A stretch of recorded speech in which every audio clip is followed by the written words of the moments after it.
कहानी है मेला। मेला शब्द सुनते ही आंखों के आगे चकाचौंध से दृश्य आने लगते हैं। जगमगाती रोशनी, झूले, बाजार, घूमते फिरते लोग, ये सभी मेले की खूबसूरती को चार चांद लगाते हैं। इस कहानी की शुरुआत उस वक्त हुई जब हमारे यहां मेला लगने की बात आग की तरह फैल गई। दरअसल बल्लमगढ़ जैसे इलाके में इससे पहले कभी कोई मेला नहीं लगा था। यह इलाका दिल्ली से लगभग 100-150 किलोमीटर की दूरी पर स्थित है। जब कभी भी कोई मेला लगता तो बल्लमगढ़ के लोग या तो दिल्ली जाते या फिर फरीदाबाद। लेकिन इस बार बल्लमगढ़ इलाके में मेला लगने वाला था और यही वजह थी कि हमारे शहर के लोग इस मेले के लिए बहुत उत्साहित थे। लेकिन इस बात का अंदाजा शहर के किसी नागरिक को नहीं था कि यह मेला इस शहर के लिए हमेशा हमेशा के लिए श्राप बन जाएगा। आज 12 अक्टूबर 1987 और आज से करीब 2 दिन बाद यानी कि 14 अक्टूबर 1987 को यह मेला लगने वाला था। मेले का नाम था ये नहीं देखा तो तुम्हारा जीवन व्यर्थ है। मेले की तैयारियों के लिए पूरा शहर जुट गया।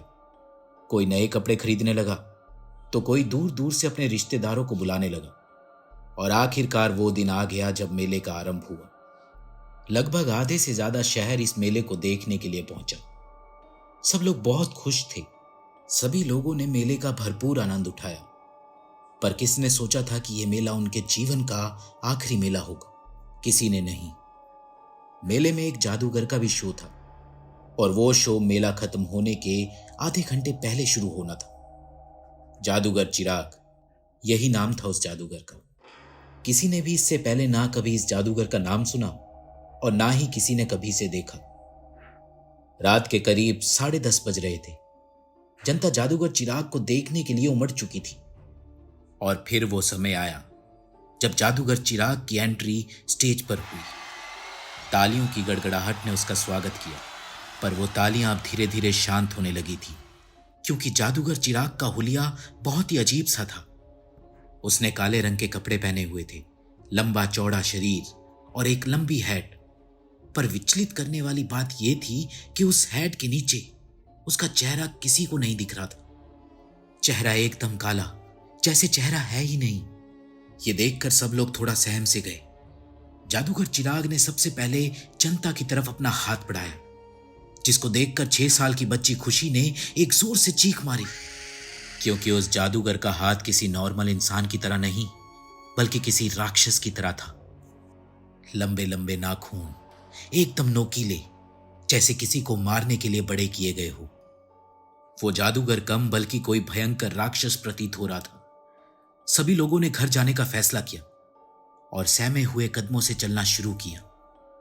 एक तरफ जहां मेले को देखकर सभी लोग खुश थे, वहीं दूसरी तरफ इस जादूगर को देखकर सभी के मन में दहशत का माहौल बन गया था। तभी अचानक एक विचित्र सी आवाज पूरे मेले में गूंज उठी।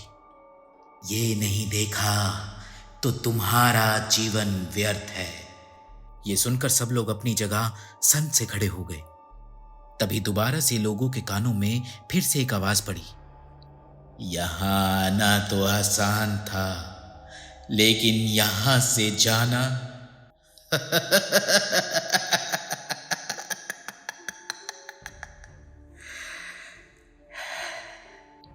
ये जादूगर चिराग की आवाज थी। इस हंसी की आवाज के साथ सभी ने धीरे धीरे पीछे मुड़कर देखा, जिसे देखकर सब लोग हक्के बक्के रह गए। वो जादूगर जिसका चेहरा अभी तक दिख नहीं रहा था, अब उसके चेहरे में लाल आंखें थी, सिर्फ लाल आंखें, मानो जैसे उन आंखों में खून समा गया हो। अपनी हंसी के साथ उसके पैर धीरे धीरे जमीन से ऊपर उठने लगे। मेरी आंखों में देखो, मेरी आंखों में देखो। वो लाल आंखें अब बड़ी होने लगी थी। सब लोग उसकी बातों को बड़े ध्यान से सुनने लगे। मैं यहां तुम्हें अपने साथ ले जाने आया हूं। अपनी आत्मा मेरे हवाले कर दो, अपनी आत्मा मेरे हवाले कर दो। सब लोग उसकी तरफ बढ़ने लगे। ऐसा लग रहा था जैसे वो जादूगर सबको अपने वश में कर रहा हो। और देखते ही देखते उसकी लाल आंखों से इतनी तेज एक रोशनी निकली, जिसके बाद सभी वही जमीन पर गिर गए। जादूगर चिराग की उस रोशनी से पूरे मेले में सन्नाटा छा गया। गूंज रही थी तो सिर्फ जादूगर चिराग की हंसी।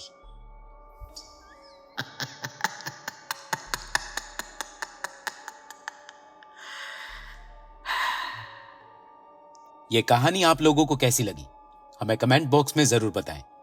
और अगर आपके साथ भी कोई किस्सा या ऐसा हादसा हुआ है तो हमारे साथ शेयर करें, हम उसको लोगों तक पहुंचाएंगे।